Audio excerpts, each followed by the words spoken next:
നമസ്തേ. കഥകളതി സാഗരത്തിലേക്ക് സ്വാഗതം. ഇന്ന് ഒരു നാരായണീയ പാരായണ നമുക്ക് നടത്താം.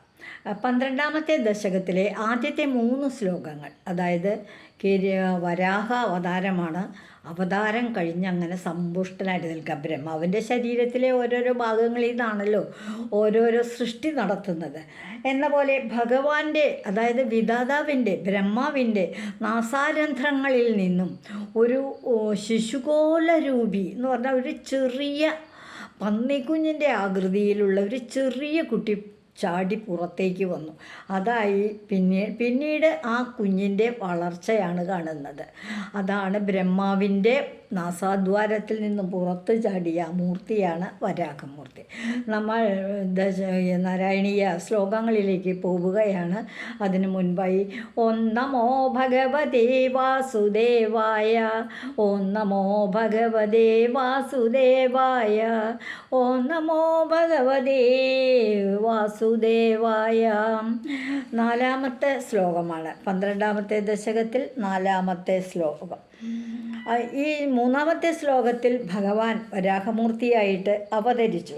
പിന്നീട് അങ്കുഷ്ടമാത്രവപുരുത്പതിത പുരസ്താദ് ഭൂയോധ കുംഭി സദൃശ സമരജംബിതസ്ത്വം അബ്രേ അധവിധമുദൂഷ്യ ഭവന്തമുച്ചൈ വിസ്മേരതാം വിധിരഗാദ സഹസൂനു ഭീസ്മൈ എന്നാണ് ഈ ശ്ലോകത്തിൽ പറയുന്നത്.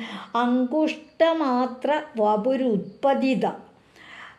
അങ്കുഷ്ടം എന്ന് പറഞ്ഞാൽ വളരെ ഒരു നെന്തിരുവടി ആദ്യം ഒരു പെരുവിരലിൻ്റെ, കാലിൻ്റെ ഒരു പെരുവിരലിൻ്റെ പോലും വലുപ്പത്തിൽ ആണ് ഉത്പതിത, പുറത്തേക്ക് അങ്ങോട്ട് ചാടി. ബ്രഹ്മാവിൻ്റെ നാസാദ്വാരങ്ങളിൽ നിന്നൊരൊറ്റ തുമ്മ വഴിക്ക് ഈ കുഞ്ഞു വിരലിന് അങ്കുഷ്ടമാത്ര, ചെറുവിരലിൻ്റെ വലുപ്പത്തിലുള്ളൊരു കൊച്ചു പന്നിക്കുഞ്ഞായിട്ട് പുറത്തേക്ക് ചാടി. അതാണ് പറഞ്ഞത് ത്വം പുരസ്താദ് അങ്കുഷ്ടമാത്ര. അങ്ങ് നെന്തിരുവടി ത്വം എന്ന് വെച്ചാൽ അങ്ങ് ആദ്യം തന്നെ ഒരു പെരുവിരലിൻ്റെ വലുപ്പത്തിൽ മാത്രം ശരീര വലുപ്പമുള്ള വപു ഉത്പതിത പുറത്തേക്ക് ചാടി. ത്വം പുരസ്താദ് അങ്കുഷ്ടമാത്ര വപു ഉത്പാദിത. അങ്ങ് നെന്തിരുവടി മഹാവിഷ്ണു വിഭോ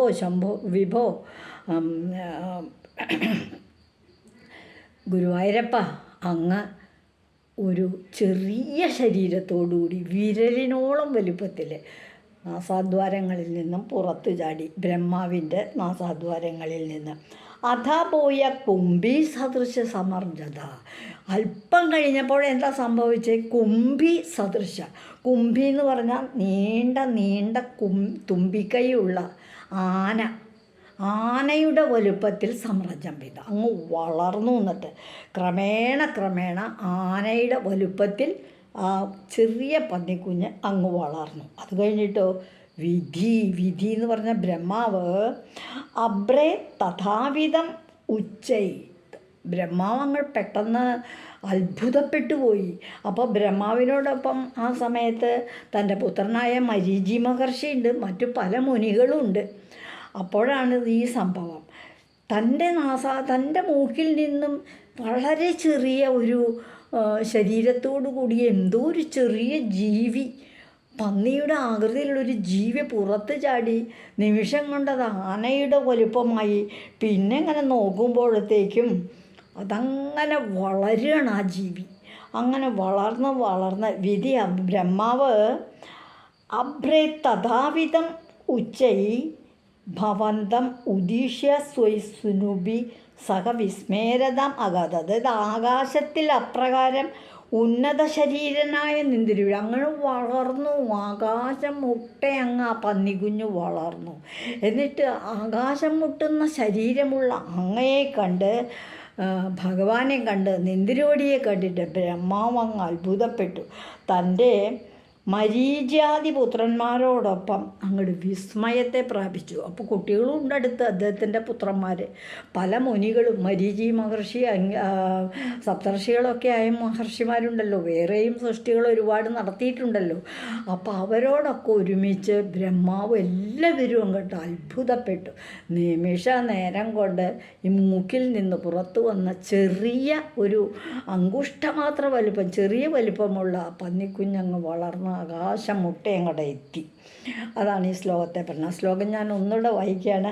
അങ്കുഷ്ടമാത്ര വപുരുത്പതിത പുരസ്താത് ഭൂയോദ കുംഭി സദൃശ സമർജംബദാസ്ത്വം അഭ്രേ തദാവിധമുദൂഷ്യ ഭവന്തമോച്ചൈ വിസ്മേരദാം വിധിരഗാദ് സഖസൂനുഭീസുയി. വിസ്മയിച്ച് അന്തം വിട്ടങ്ങനെ നിൽക്കുകയാണ്. നമ്മുടെ പരിഭാഷാ പുസ്തകത്തിലെ ഈ ശ്ലോകത്തിൻ്റെ മലയാളത്തിൽ എങ്ങനെയാണ് അവതരിപ്പിക്കുന്നത് എന്നുകൂടി നോക്കാം.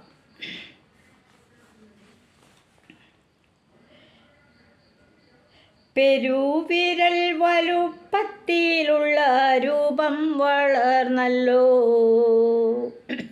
ആന പോലെ അതിവേഗം ആകാശം മുട്ടെ, ആശ്ചര്യചകിതനായി ആനന്ദതരളിതനായി അംബുജാസംഭവൻ ഭക്തിയോടെ പ്രാർത്ഥിച്ചു. അതായത് പെരുവിരൽ വലിപ്പത്തിലുള്ള രൂപം വളർന്ന ആന പോലെ ആകാശം, അത് അവിടുന്നും വളർന്ന് ആകാശം മുട്ടി അത്ഭുത പരതന്ത്രനായിട്ട് ആശ്ചര്യചകിതനായിട്ട് ബ്രഹ്മാവ് ആ കാഴ്ച കണ്ട് പ്രാർത്ഥിച്ചുകൊണ്ട് നിന്നു എന്നാണ് പറയുന്നത്. അടുത്ത ശ്ലോകത്തിലേക്ക് പോവുകയാണ്. കോസാവജന്യമഹിമാ കിരീട് കിടിരുദ്ധിതോ മേ നാസാപുടാത് കിമുഭവദജിതസ്യ മായ ഇത്തം വിചിന്തയതി ദാദരിശൈലമാത്ര സദ്യോ ഭവൻ കില ജഗർജിതഘോരഘോരം. കോസാവജന്ത്യ, അതായത് ഈ ശ്ലോകത്തിൽ പറയുന്ന മേ സസ്യാപുടാത് ഉദ്ധിത അചിന്യമഹിമ അസൗ കിടാക്കി. എൻ്റെ നാസാദ്വാരത്തിൽ നിന്ന്, മേ നാസാപുടാത്, എൻ്റെ നാസാരന്ധ്രത്തിൽ നിന്നും ഉണ്ടായ പുറത്ത് ചാടിയ അചിന്യമഹിമ അസൗ, വളരെ വിചിത്രമായ, ചിന്തിക്കാൻ പോലും പറ്റാത്തത്ര ആ ചെറിയ ഒരു ജീവി ഇപ്പോൾ ചിന്തിക്കാൻ പോലും കഴിയാത്ത പ്രഭാവത്തോടുകൂടി കിടീക എന്ന് വെച്ചാൽ വരാഹമൂർത്തിയായി. ഈ വരാഹം ആരാണ്? ആ ചെറിയ ജീവി വളർന്ന് ഇത്ര ആകാശം മുട്ടയെത്തിയ ഈ വരാഹം ആരാണ്? അജിതസ്യ മായാഭവേദ്കിമു. അജിതൻ എന്ന് വെച്ചാൽ തോൽപ്പിക്കാൻ പറ്റാത്ത ആൾ, എല്ലാവരെയും ജയിച്ചു നിൽക്കുന്ന അത് മഹാവിഷ്ണുവാണ്. ആ അജിതസ്യ, ഇത് ആ മഹാവിഷ്ണുവിൻ്റെ, ഭഗവാന്റെ, വിഷ്ണു ഭഗവാന്റെ മായ ഭവേദ്കിമു. മായയിൽ വല്ലതും ആണോ ഈ കാണുന്നത്? ഇത്തിരി പോകുന്ന ഒരു പന്നിക്കുഞ്ഞ് ദാ വളർന്നിങ്ങനെ ആകാശം മുട്ട നിൽക്കണു. ദാതരി ഇത്തം വിചിന്തയതി സദ്യശൈലമാത്ര ഭവൻ ഘോരഘോര. ദാതരി എന്ന് പറഞ്ഞാൽ ബ്രഹ്മാവ് ഇങ്ങനെ വിചാരിച്ച് നിൽക്കുക, എൻ്റെ മൂക്കിൻ്റെ ഉള്ളിൽ കൂടെ പുറത്തേക്ക് ചാടി വന്ന ആ ചെറിയൊരു കിടി എന്ന് പറഞ്ഞാൽ ചെറിയൊരു കീടം ഇപ്പോൾ ഇങ്ങനെ ഇത്ര വലിയ വരാഹമൂർത്തിയായി മാറിയല്ലോ എന്നിങ്ങനെ അത്ഭുതപ്പെട്ട് ചിന്തിച്ചുകൊണ്ട് വിചാരിച്ചു കൊണ്ടിരിക്കുമ്പോൾ വിഷ്ണു ഭഗവാന്റെ അവതാരമായ ആ വരാഹമൂർത്തി ഉണ്ടല്ലോ, പെട്ടെന്ന്, വളരെ പെട്ടെന്ന്, എത്രത്തോളം ജഗർജിതാക്കില്ല, ഘോരഘോരം ജഗർജിതാക്കില്ല, ശൈലമാത്ര വളർന്നു. ശൈലം എന്ന് പറഞ്ഞാൽ പർവ്വതം, ശൈലമാത്ര. ആ കുഞ്ഞിപ്പോൾ ആകാശം മുട്ടിങ്ങനെ കാണാനുള്ളൂ. കുറച്ചുകൂടി കഴിഞ്ഞപ്പോൾ ബ്രഹ്മാവ് അങ്ങനെ ചിന്തിച്ചുകൊണ്ടിരിക്കുമ്പോൾ ഒരു ശൈലമാത്രം, ഒരു പർവ്വതത്തെ പോലെ അങ്ങോട്ട് ഒരുപാട് വളർന്നു. മാത്രമല്ല ഘോരഘോരം ജഗർജിതാക്കില്ല, വളരെ വലിയ ശബ്ദത്തിൽ അങ്ങോട്ട് ഗർജിച്ചു. അപ്പോൾ വളർന്നു, ശബ്ദം വെളിയിൽ വന്നു, വലിയ ശബ്ദം തന്നെ. അതാണ് ഈ ശ്ലോകത്തിൽ പറയുന്നത്. ഒന്ന് നോക്കൂ, ബ്രഹ്മാവ് ഇങ്ങനെ ചിന്തിക്കുക, എൻ്റെ നാസാരന്ധ്രത്തിൽ നിന്നും പുറത്ത് ചാടിയ ഒരു ചെറിയ കീടം, ചെറിയൊരു ജീവി ഇതാ വളർന്നു, പെട്ടെന്ന് അങ്ങോട്ട് വളർന്നു, ആനയോളമായി, ആകാശത്തോളമായി. ഇതെങ്ങനെ സംഭവിച്ചു? ഇത് വിഷ്ണു ഭഗവാന്റെ മായയാണോ എന്നിങ്ങനെ സംശയിച്ചുകൊണ്ടിരിക്കുമ്പോഴേക്കും ആ ജീവി ശൈലമാത്ര വളർന്നു, ഒരു പർവ്വതത്തോളം വളർന്നു. എന്നിട്ടോ ഘോരഘോരം ജഗജ്ജിതാക്കില്ല, ഘോരം വലിയ ശബ്ദത്തിൽ അങ്ങോട്ട് ഗർജിക്കാനും തുടങ്ങി. ആ ശ്ലോകം ഒന്നുകൂടെ വായിക്കുകയാണ്. കോസാവിചിന്യ മഹിമാ കിടരുദ്ധിതോ ഉദ്ധിതോ മേ കോസാവചിന്യ മഹിമാ കിടരുദ്ധിതോ മേ നാസാപുടാത് കിമോ ഭവദജിതസ്യ മായ ഇത്തം വിചിന്തയതി ദാദരി ശൈലമാത്ര സദ്യോ ഭവാൻ കില ജഗജിത ഘോരം. വളരെ ഘോരമായിട്ട് ഉറക്കെ അങ്ങ് ഗർജിക്കുകയും ചെയ്തു. ഈ ശ്ലോകത്തിൻ്റെ പരിഭാഷ നമുക്കൊന്ന് നോക്കാം. തൻ്റെ നാസാദ്വാരത്തിൽ നിന്നുണ്ടായൊരാരൂപം കണ്ടു ബ്രഹ്മദേവൻ അടിമുടി സ്തംഭിച്ചു നിൽക്കേ. തൻ്റെ നാസാരന്ധ്രത്തിൽ നിന്നുണ്ടായ ഈ രൂപം കണ്ട് ബ്രഹ്മദേവൻ അടിമുടി സ്തംഭിച്ചു നിന്നു. വിഷ്ണു തൻ്റെ മായയാണോ ഈ കാണുന്നത്? വിഷ്ണു തൻ്റെ മായയാണോ എന്നു ചിന്തിച്ചിരിക്കവേ വിശ്വം കുലുങ്ങുന്ന ഗർജനമുണ്ടായി. ലോകം മുഴുവൻ കിടുങ്ങുന്ന വിധത്തിൽ ആ ജീവിയുടെ ഉള്ളിൽ നിന്നും ഗർജനവും കൂടി പുറത്തു വന്നു. അടുത്ത ശ്ലോകത്തിലേക്ക് പോവുകയാണ്. തം തേ നിനാദമുപകർണ്യ ജനസ്തപസ്തഃ സത്യസിദാശമുനയോ നുനുപൂർവവന്തം തത്സോസ്ത്രഹർഷുലമനാ പരിണദ്യ ഭൂയ സോയാശയം വിപുലമൂർത്തിരവാദരസ്ത്വം ജനസ്തപസ്ഥ സത്യസ്ഥിത ച മുനയ. അതായത് ജനലോകത്തിലും തപോലോകത്തിലും ഉള്ളവരായിട്ടുള്ള, ജനലോകം എന്ന് പറയുന്നത് ഈ ഭൂമി തന്നെ, ജനലോകത്തിലും തപോലോകത്തിലും വസിക്കുന്നവരായിട്ട് സത്യസ്ഥിത സത്യലോക നിവാസികളും എന്നുവെച്ചാൽ ബ്രഹ്മാവിൻ്റെ ലോകനിവാസികളുമായ എല്ലാ മുനികളും മുനികളും. അപ്പം ജനലോകത്തിലെയും തപോലോകത്തിലെയും സത്യലോകത്തിലെയും എല്ലാ മുനികളും തേ തം നിനാദം ഉപകർണ്യ ഭവന്തം നുനുവു. അങ്ങയുടെ വലിയ ഗർജനം, ആ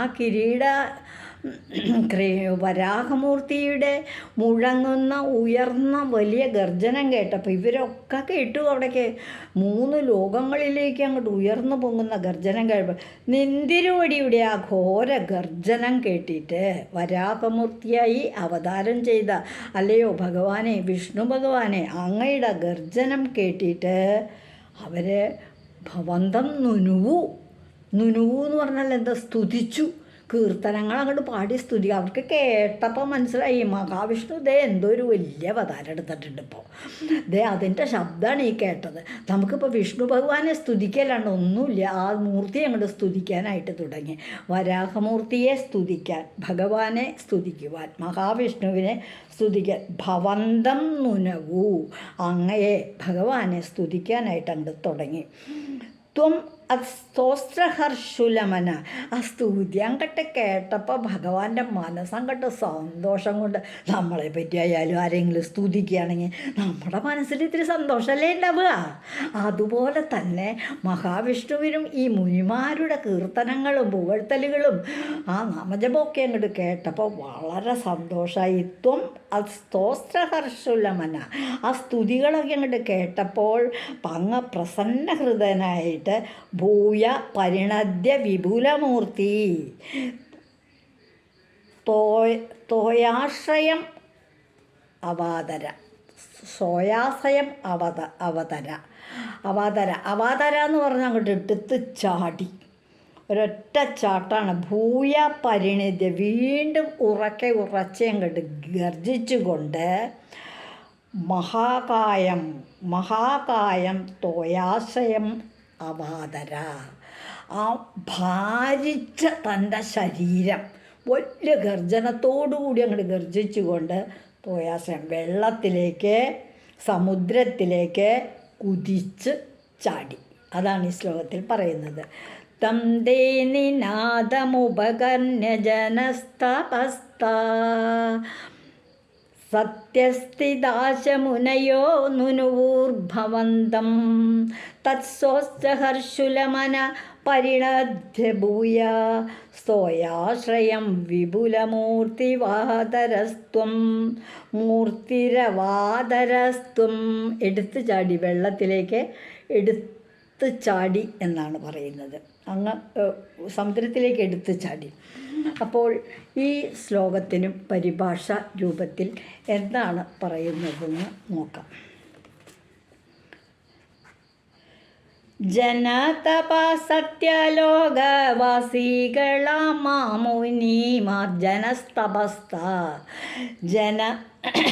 ജനതപ സത്യലോകവാസികളാം മാമുനിമാർ ഗർജനത്തെ കേട്ടു മെല്ലെ സ്തുതി തുടങ്ങി. വരാഹമൂർത്തിയുടെ ആ ഗർജനം കേട്ട് മഹാവിഷ്ണുവിനെ, അവതാരമൂർത്തിയായ വരാഹമൂർത്തിയെ അങ്ങ് സ്തുതിക്കാൻ തുടങ്ങി. സ്വഷ്ടങ്ങളിൽ പ്രീതനായി മഹാകായം സ്വീകരിച്ചു. വലിയ ശരീരത്തെ സ്വീകരിച്ചു. മുനിമാരുടെ സ്തോത്രങ്ങളൊക്കെ കേട്ടപ്പോൾ വളരെ സന്തോഷമായി. സമുദ്രത്തിലേക്കു ഭവാൻ എടുത്തു ചാടി. സമുദ്രത്തിലേക്ക് അങ്ങ് എടുത്ത് ചാടുകയും ചെയ്തു. ഈ ചാട്ടത്തെ പറ്റിയൊക്കെ വർണ്ണിക്കുന്നുണ്ട്. അത് അടുത്ത ശ്ലോകത്തിലാണ്. ആ ഒരു ശ്ലോകം കൂടെ ഇന്ന് നമുക്ക് നോക്കാം. 7ാമത്തെ ശ്ലോകമാണ് ഈ സമുദ്രത്തിലുള്ള ഒരു ചാട്ടം. ഊർധ്വപ്രസാരി പരിധൂമ്രവിദൂരരോമ പ്രോക്ഷിപ്തവാലധിരാവങ്മുഖഘോരകോണ തൂർണിപ്രതീർണ ജല പരികൂർണ ദക്ഷിണ സോസ്യന്മുനീർഷിശിരയെന്നവതേരിധത്വം ത്വം ഊർധ്വപ്രസാരി പരിധൂമ്ര വിദൂരരോമ. നിന്തിരുവടിയുടെ ചെമ്പിച്ച രോമങ്ങളൊക്കെ അങ്ങോട്ട് എഴുന്നേറ്റ് നിന്നു. ആവേശം കൊണ്ട് സമുദ്രത്തിലേക്ക് ചാടാൻ ഇങ്ങനെ തയ്യാറെടുത്ത് ഉഷാറായിട്ട് നിൽക്കുമ്പോൾ വരാഹമൂർത്തിയുടെ ചെമ്പച്ച ആ ശരീരത്തിലെ രോമങ്ങളൊക്കെ അങ്ങനെ നിന്നു. അതാണ് ത്വം അങ്ങയുടെ ഊർധ്വപ്രസാരി പരിധൂമ്ര വിദൂരരോമ. ശരീരത്തിലെ ചെമ്പറന്ന രോമങ്ങളൊക്കെ അങ്ങനെ നിന്നു. പ്രോക്ഷിപ്തവാലതി ഉയർത്തിപ്പിടിച്ച വാല്. ആ ചാട്ടത്തിന് ആക്കം കിട്ടാൻ, അങ്ങോട്ട് ആഴത്തിലേക്ക് ദൂരേക്ക് അങ്ങോട്ട് ആഴ്ന്നു പോകാൻ, ആഴത്തിലേക്ക് അങ്ങോട്ട് താഴ്ന്നു പോകാനായിട്ട് ആക്കം കിട്ടാൻ ഉയർത്തിപ്പിടിച്ച വാലോടുകൂടി പുറയിലുള്ള വാലങ്ങോട്ട് ഉയർത്തിപ്പിടിച്ചു. പിന്നെ ഈ മുഖം ഇങ്ങനെ മേപ്പെട്ടല്ല, തല ഇങ്ങനെ വാല് മേലോട്ട്, മുഖം ഇങ്ങനെ താഴ്ത്തി പിടിച്ചും ഘോരകോണ ഭയങ്കര നാസികയോടുകൂടിയവൻ. ആ മൂക്കിങ്ങനെ നൂർത്യം കെട്ടിപ്പിടിച്ചിട്ട്. ഈ വരാഹരൂപിയുടെ മൂക്കിനും മുഖത്തിനും ഒക്കെ ഒരു വ്യത്യാസമുണ്ട്. ആ പന്നിയുടെ അതേ മൂക്കാണ് ഇങ്ങനെ തുറന്ന് കൂടി നിൽക്കുന്നത്. ഭയങ്കരമായ നാസിയോടുകൂടിയവനായിട്ടുള്ള ആ അവതാരമൂർത്തി പ്രതീർണ ജലത പ്രസേന ഒരു ബുദ്ധിമുട്ടും ഇല്ലാണ്ട് അനായാസേന കഷ്ണമാക്കിയ മേഘങ്ങളോടുകൂടിയവൻ എന്ന് പറഞ്ഞാൽ എന്തത്? മേഘത്തിൻ്റെ നിറം കഷ്ണമാക്കിയ മേഘത്തിൻ്റെ നിറത്തോടുകൂടിയ അവിടുത്തെ ആ വരാഹമൂർത്തി അവതാരം പരിപൂർണക്ഷണാസ്തോസൂൻ മുനീൻ ശിശിരയൻ അവതേരിത. വട്ടം കറങ്ങുന്ന കണ്ണാണ് മുഖത്ത്.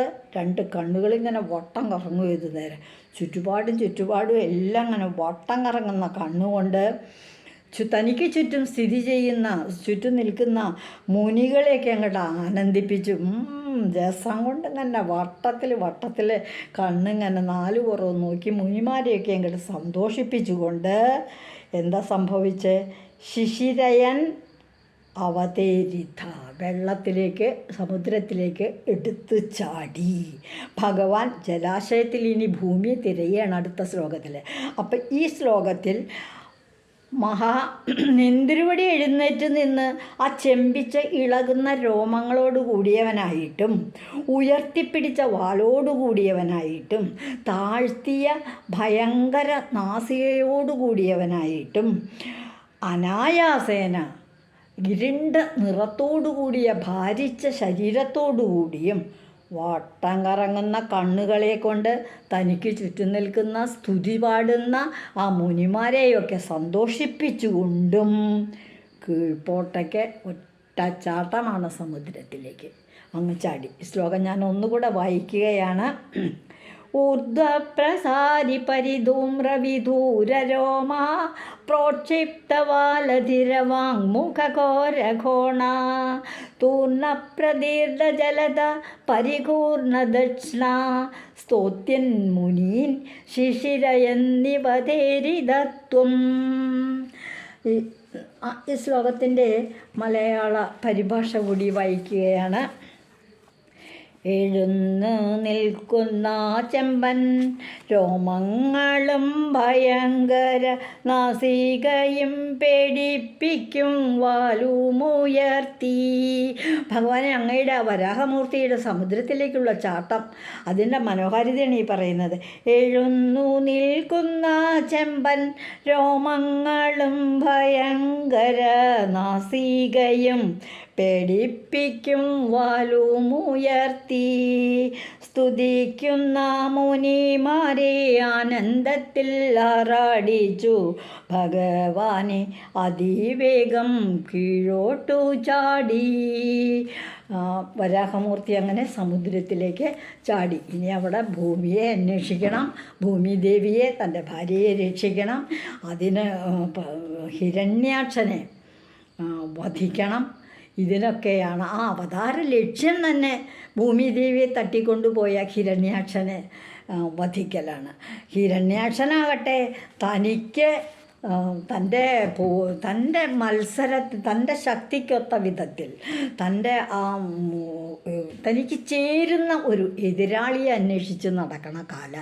അപ്പം മഹാവിഷ്ണു ആണെന്ന് പറഞ്ഞിട്ട് അങ്ങനെ മഹാവിഷ്ണു എത്തപ്പെടുകയാണ് ഹിരണ്യാക്ഷൻ്റെ അടുത്തേക്ക്. ഇനി അവിടെ ഹിരണ്യാക്ഷനെ വധിക്കുന്നു, ഭൂമിദേവിയെ രക്ഷിക്കുന്നു. ഇതൊക്കെയാണ് നമുക്ക് അടുത്തുള്ള ഭാഗങ്ങളിൽ കാണാനുള്ളത്. ഇന്ന് ഞാനിവിടെ നിർത്തുകയാണ്. ഓം നമോ ഭഗവതേ വാസുദേവായ. സർവത്ര ഗോവിന്ദ നാമ സങ്കീർത്തനം. ഗോവിന്ദ ഗോവിന്ദ. ശ്രീ ഗുരുവായൂരപ്പ ശരണം. ഇന്ന് ഞാനിവിടെ വരാഹമൂർത്തിയെപ്പറ്റി പറഞ്ഞ എല്ലാ കാര്യങ്ങളും ഭഗവാൻ ഗുരുവായൂരപ്പൻ്റെ പാദങ്ങളിൽ സമർപ്പിക്കുന്നു. എന്നോടൊപ്പം ഇതിൽ പങ്കെടുത്ത ഇതിൽ കേട്ടിരുന്ന എല്ലാവരെയും ഭഗവാനെ അങ്ങ് അനുഗ്രഹിക്കണേ. ഇതുവഴി വന്നാലും ഇത്തിരി നേരമിരുന്നാലും കഥകൾ കേട്ടാലും കളിയായി പറയും കഥയാണേ, കാര്യം പറയും കഥയാണേ. നാരായണീയം മനസ്സിലാക്കിയിട്ടില്ലാത്തവർ അതവരുടെ ഒരു കുറ്റം കൊണ്ടല്ല, തെറ്റുകൊണ്ടല്ല, അവർക്ക് മോഹമില്ലാഞ്ഞിട്ടുമല്ല, സാഹചര്യം അത്രയ്ക്ക് സാധിച്ചുള്ളൂ. ഒട്ടും വൈകിട്ടില്ല. ഈ ക്ലാസ്സുകൾ ശ്രദ്ധിക്കൂ. നമുക്ക് ഒന്നുമില്ലാത്തതിൽ ഭേദം എന്തെങ്കിലും ഇത്തിരി ഉള്ളതല്ലേ. അതുകൊണ്ട് നാരായണീയം ക്ലാസ്സുകൾ മിസ്സാവല്ലേ. 2-3 ശ്ലോകങ്ങളല്ലേ ഞാനൊരു ദിവസം പറയുന്നുള്ളൂ, ആഴ്ചയിൽ ഒരു പ്രാവശ്യമായിട്ട്. ഒന്ന് ശ്രദ്ധിക്കൂ കേട്ടോ. എല്ലാവർക്കും നന്ദി. ഇത് നമ്മുടെ ചാനലാണ് കഥകളതി സാഗരം. ഞാൻ നിങ്ങളുടെ മാലതി ചേച്ചി.